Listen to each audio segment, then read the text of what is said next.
Hello guys, আসসালামু আলাইকুম। Welcome to my Facebook page and YouTube channel. আজকে সকাল সকাল বের হয়ে পড়ছি কুষ্টিয়ার উদ্দেশ্যে। কুষ্টিয়া যাব, আমার বন্ধু রাফির একটা মোটরসাইকেল নিয়ে আসতে, ওর লাইসেন্স নেই, এই জন্য আমিও যাব ওর সাথে। আমি সর্বপ্রথম চলে আসি ধর্মতলা। ধর্মতলা থেকে একটা ইজি বাইক নিয়ে চলে যাব সোজা পালবাড়ি। পালবাড়ি থেকে ও একসাথে হয়ে কুষ্টিয়ার উদ্দেশ্যে রওনা দিব। ইজি বাইকে চড়তে চড়তে চলে আসলাম আরিফপুর মোড়ে। আরিফপুর মোড়ে এসে দেখলাম আজকে ইন্টার পরীক্ষা। ইন্টার পরীক্ষা অনেক শিক্ষার্থী দাঁড়ায় আছে। এখন বাজে 9:30। তারা আর একটু পরে পরীক্ষার কেন্দ্রে যাবে। চলে আসলাম আমি পালবাড়ি মোড়ে। পালবাড়ি মোড়ে এসে দেখি ও অপেক্ষা করতেছে। সামনে যে বাসটা, ওইটা টিকিট কেটে রাখছে। এখন আমরা বাসে ওঠার সঙ্গে সঙ্গেই তার 2 মিনিট পরে গাড়িটা ছেড়ে দেয়। গাড়ি ছেড়ে দেওয়ার পরে আমরা খয়তলা চলে আসলাম সেনানিবাসে। একদম মেইন গেট যেটা, ওইটার সামনে। গেটটা দেখতে একদম অসাম, মানে সুন্দর। সুন্দরের কোনো পার্থক্য নেই, এটাই দেখলে বোঝা যায়। তারপরে চলে আসলাম দেখতে দেখতে কালীগঞ্জ। কালীগঞ্জ থেকে সোজা চলে যাব ঝিনাইদহ। সকালে নাস্তা করে ওইখানে যাই একটা চা খাবো। অনেক ঘুম পাইলো বাসের ভিতরে, এই জন্য আমার বন্ধুকে বলতেছিলাম চল একটা চা খাবো। বললো যে ঝিনাইদহ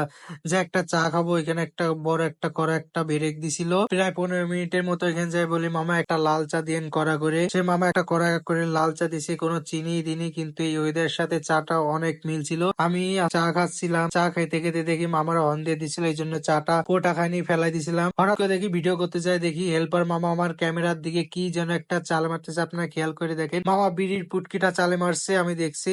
ও কোনো সমস্যা নয়। প্রকৃতির ভিউ দেখতে দেখতে আমরা চলে যাব কুষ্টিয়ায়, এবং আমার ভিডিওটা আপনারা সবাই সম্পূর্ণ দেখবেন। আজকের ওয়েদারটা রোমান্টিকই ছিল, বৃষ্টি ছিল, আকাশটাও ছিল একদম পরিষ্কার, কোনো মেঘলা ছিল না। চলে আসলাম কুষ্টিয়ায়। কুষ্টিয়ায় এসেই ত্রিমণি যাব। ত্রিমণি যার জন্য মামাকে ভাড়া করলাম।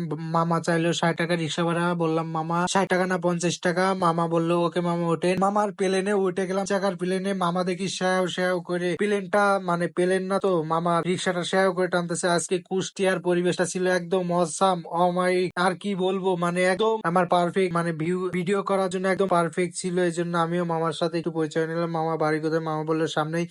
ত্রিমণি যে একটা ইজি বাইক নিলাম। ইজি বাইকে 10 টাকা ভাড়া নিবে জেটিআই। ওইখানে আমি ভিডিও করতেছিলাম। এখন দেখি মামার সাথে নিয়ে ভিডিও করতেছি। মামা দেখি আমার ক্যামেরার দিকে তাকাইলো। তারপরে মামা বলতেছে মামা কিসের ভিডিও? বলি মামা ফেসবুকের আর ইউটিউবের ভিডিও করে, এখান থেকে কিছু আর্নিং হয় আপনাদের দিয়ে ইনশাল্লাহ।